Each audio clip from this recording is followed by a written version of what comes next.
Leaders are not born in a womb. They are forged through heat, pressure, and a whole lot of sweat. The Fire Forged Leader podcast serves the audience through exploring leadership at work, in the community, and with the family, using a practical perspective and real-life experiences from the host, Steve Baumgartner, and his guests in The Forge. Now, it's time to enter the Forge with the Fire Forged Leader.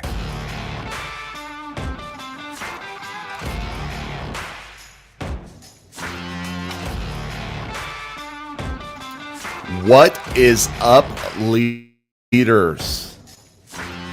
Once again, this is Steve Baumgartner, aka the Fire Forged Leader, and I would just like to welcome you all back today. And really back to our real talk about lessons that we learn here in the Forge and the front lines of leadership. So today I'm running solo again. I promise people I'm going to have guests back on this thing again in the future. Actually, this one was supposed to be a guest interview. But regardless of whether they make it or not, I need to record. But my guest didn't just drop out on me. My buddy, not going to mention any names, Brad Zook, got the sniffles and he's bailed on me, right? Brad and his partner, Dan, they run a podcast and they're going to be on shortly. But, you know, Brad got the sniffles, so he had to drop out. I guess he was losing his voice, whatever. Sorry, Brad, but you know how it goes. I can't let you just get away with it. Anyways, enough about that. Today, I really want to talk to you about the mindset and the words that we use, right? And how that really challenges our mindset. So, you know, we're sitting in February right now.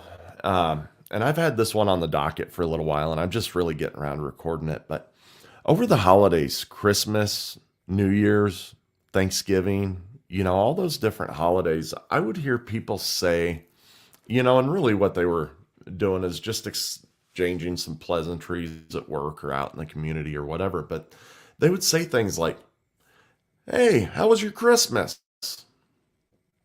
Or how was your time off this year? Or something like, hey, I heard you saying you were going to have a bit of a family get together. I bet you that was nice. And then I started thinking about it, and other times throughout the year, I heard people say things like, hey, welcome back. How was your vacation?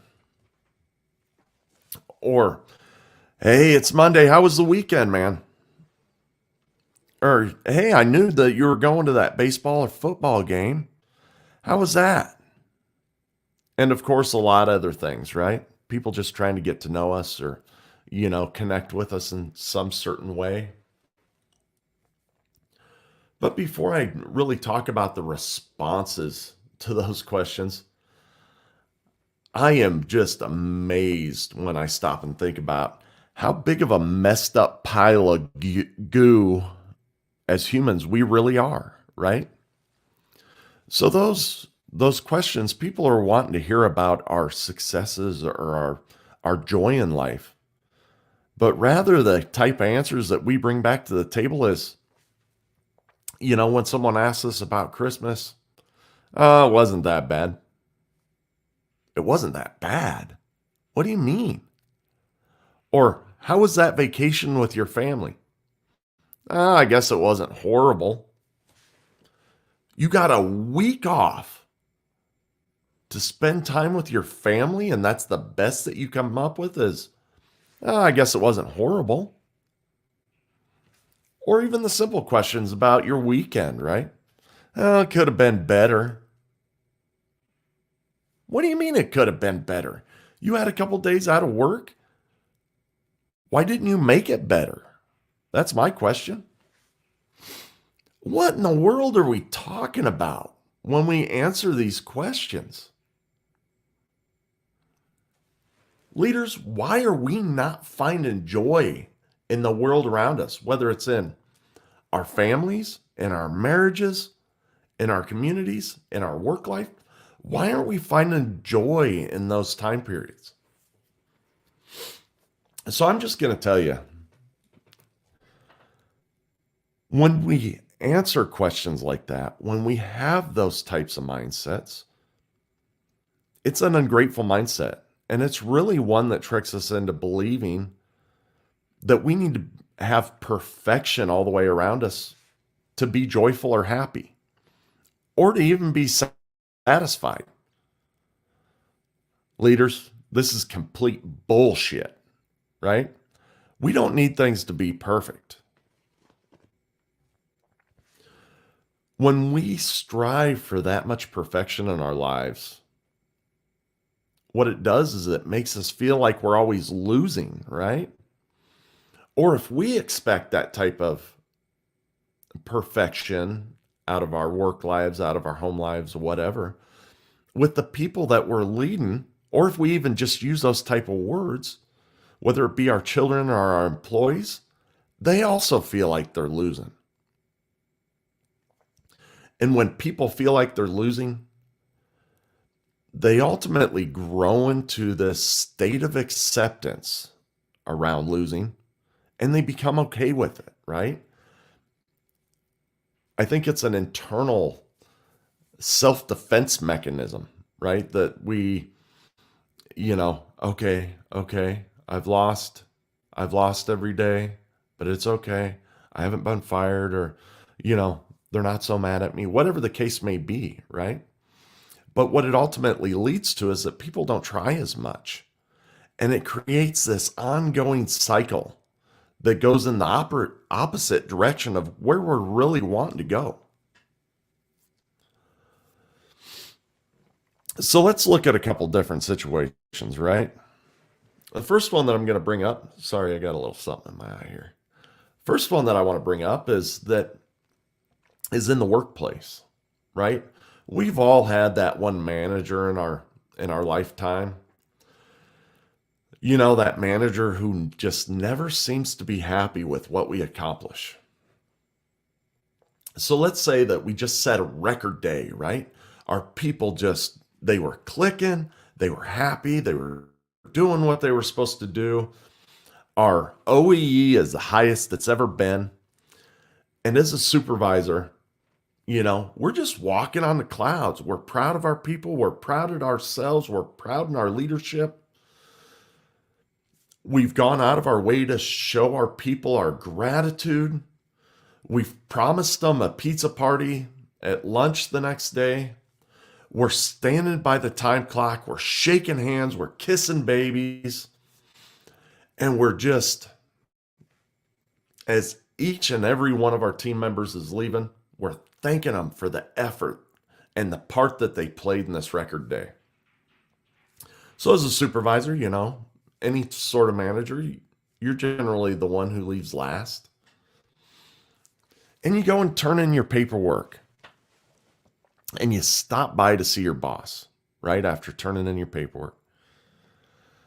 When you stop into your boss's office, you just simply say, "Hey, just wanted to let you know we broke a production record today." And you go on and you give him your stats.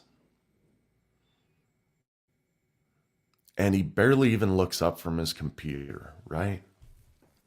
And imagine for a moment how disheartening it can be when he finally looks up and he looks at you and he goes, "Yeah, I guess it wasn't that bad. But hey, you forgot this report." Can you imagine how your heart just went from being levitating to just dropping to your foot at that moment? How about being at home, right?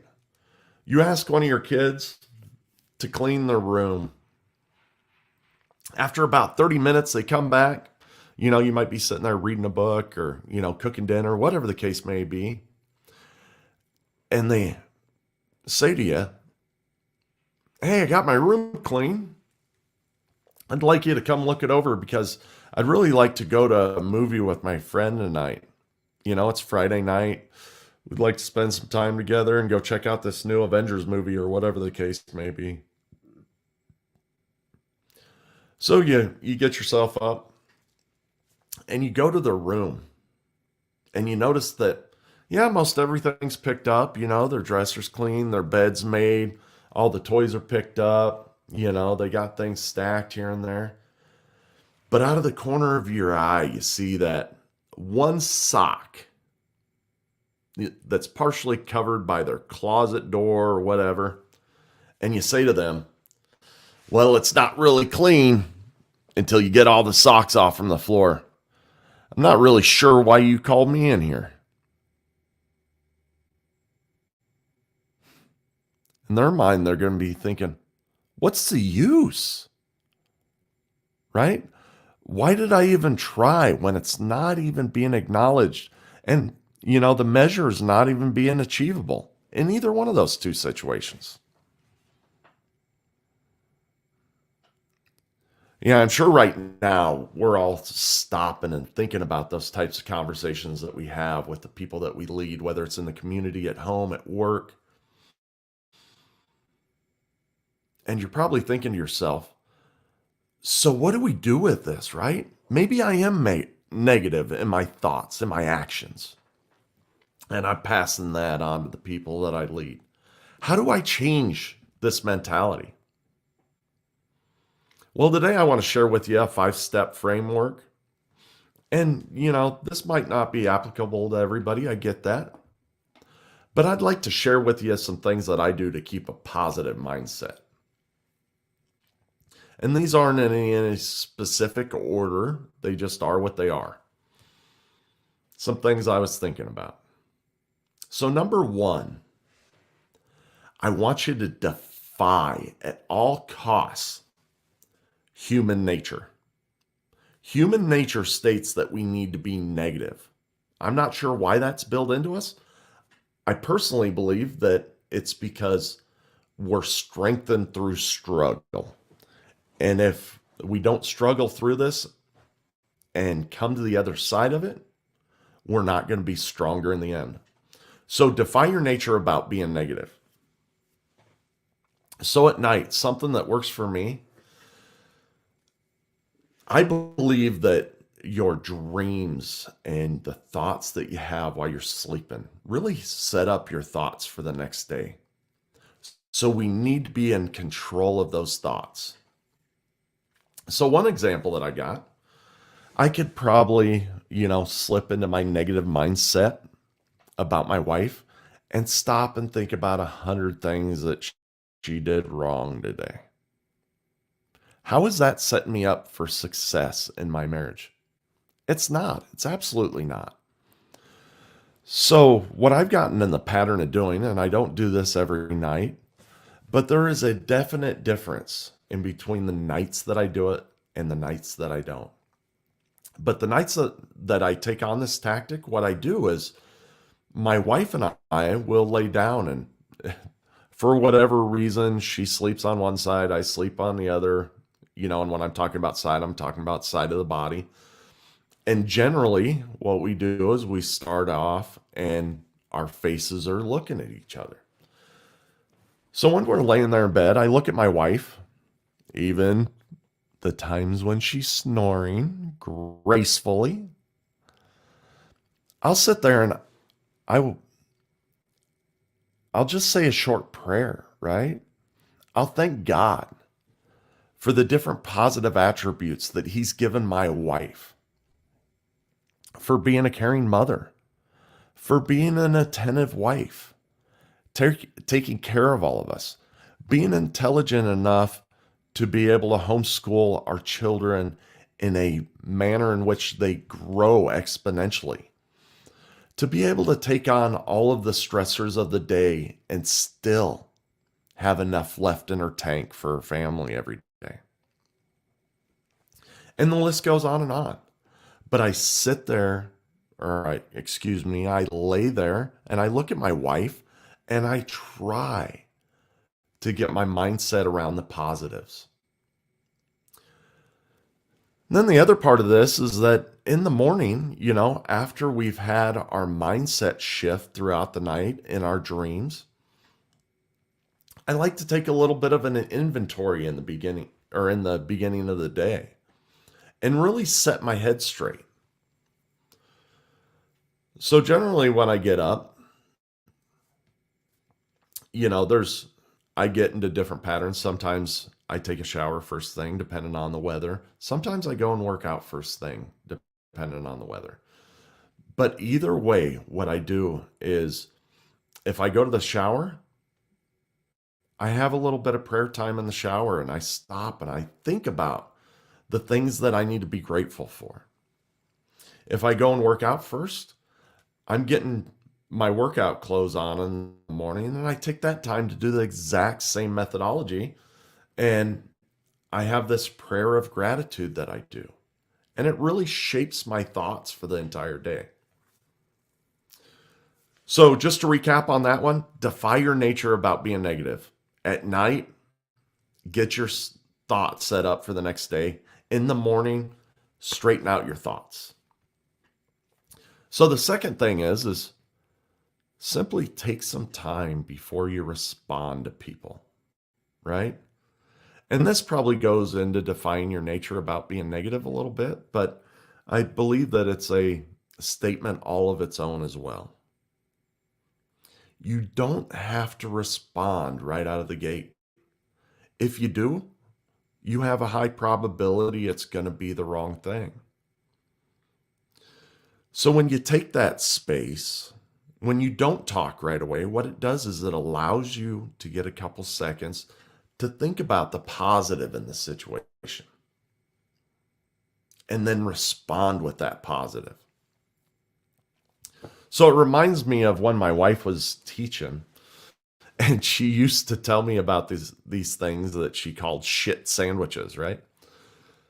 And it was when she needed to talk to parents about their kid. And there might be something going on with this kid, but she would really set up her mindset correctly. And what it ended up doing was it ended up allowing her to bring up something, but also have it enveloped in positives to where the parents really didn't feel like she was beating up on the kid, right? We can always find positives. So for example, little Jimmy's in class and he talks too much. She might say some things like, "Hey, mom and dad,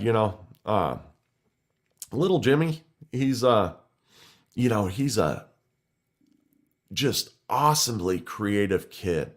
He comes up with the greatest ideas and, has a lot of energy and things like that.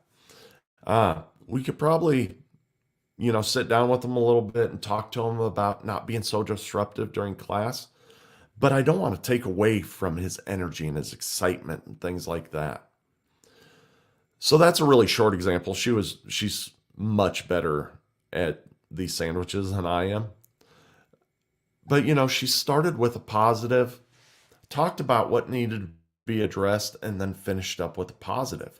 And what she did was she gained partnership in that so that she could bolster that up, but also address the issue in the middle. So take time before you respond and really look at those positives. The third one is let's start changing our language, right?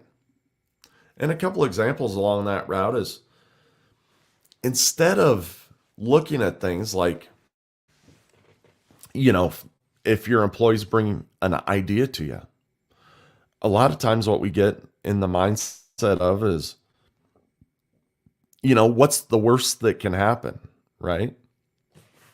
We start looking at all those risks and just horrible outcomes. And, this is a survivalist nature, I guess, that's wired into us. But, what if we were to look at every situation that we're in now, because we're not running away from saber-toothed tigers anymore. Yes, there's dangers out there, and we need to think of those. But in most situations, it's not life or death anymore.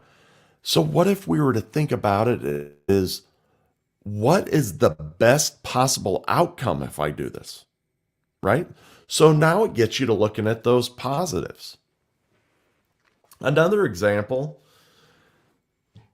is when we have that mindset of, well, it wasn't that bad. What if we were to change it to it was really good, right? And here are some of the things that were awesome. And here's some things that I'm going to work on to make it even better next time. So change your language, right? Fourth thing is let's raise up or bolster those positives. So for a work example, or in the previous work example, if the boss was to say, instead of, yeah, it was good, but we could have done this better. How about he says, hey, I hear you're ordering pizza for the great day that your team had. That's awesome. But why don't you let me get that, as a work expense in appreciation for all the effort? And, as a supervisor, I get you are probably on cloud nine, right? High on life when your team hit that record. So I really get, you missing this report, but when you get a couple minutes, could you get that knocked out for me, please? I really need that report, really so that I can celebrate your successes. And again, share my gratitude with your team, and I'll be down there when we serve them pizza and just let them know how great of a job they did. That certainly portrays the same message, and in a much more positive light that they'll want to do it again. Or another example, when we look at that bedroom cleanup example, hey son, your room's really looking awesome. And most certainly you could go to the movie. I appreciate you putting forth the effort.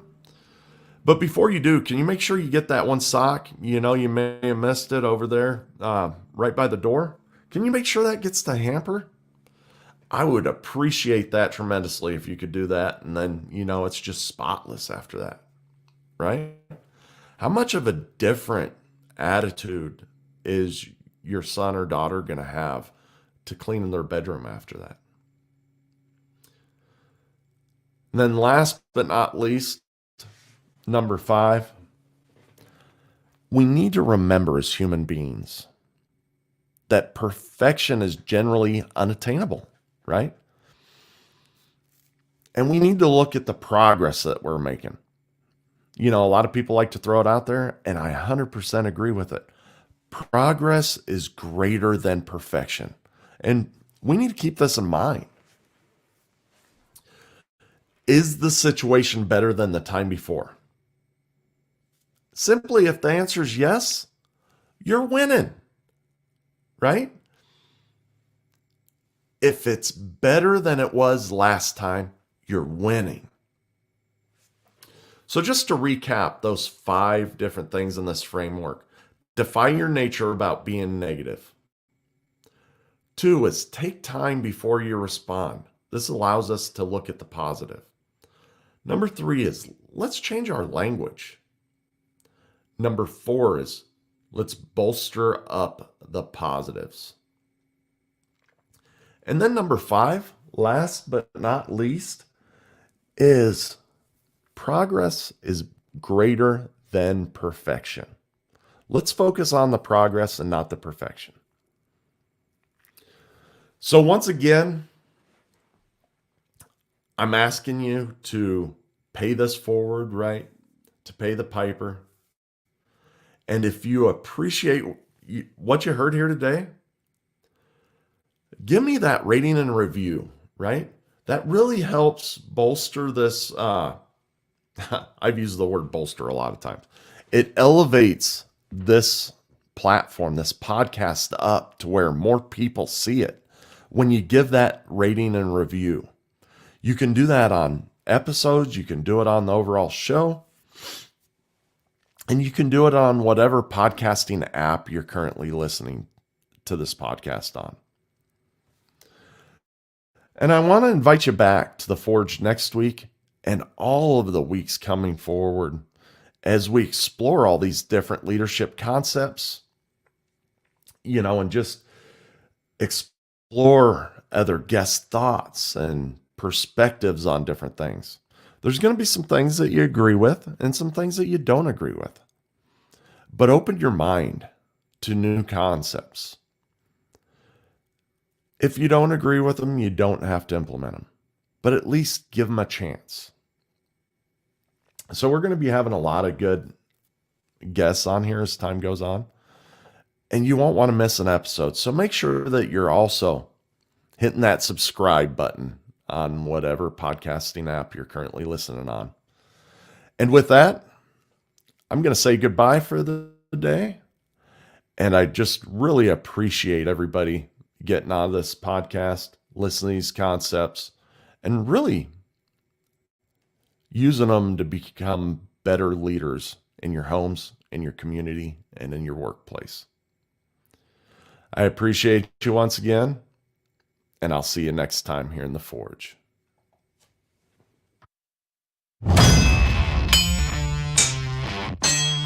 You have just experienced the heat and pressure of the Forge. Remember, words without action are meaningless. Now, after the heat of the Forge, shape your thoughts, quench your brain, then put your new tools to use, adding to your leadership. Tune in next week for more lessons from the Forge.